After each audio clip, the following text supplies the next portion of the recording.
Zbulohen detajet rënditëse të arrestimit të 16 serbëve në Gjakov dhe në Prizren, që u arrestuan të shtunën dhe të dielën, ku 4 prej tyre rezultuan të jenë oficer aktiv të sigurisë së Serbisë. Të arrestuarit udhëtonin me 4 automjete me targa të Serbisë.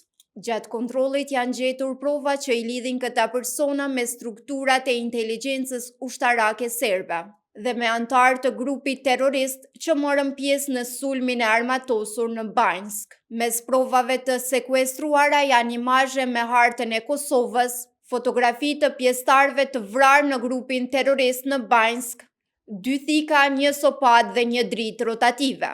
Ministri Xhelal Sveçla bëri të ditur se njëri nga të arrestuarit është identifikuar si i afërmit të dyshuarit kryesor për vrasjen e Afrem Bunjakut.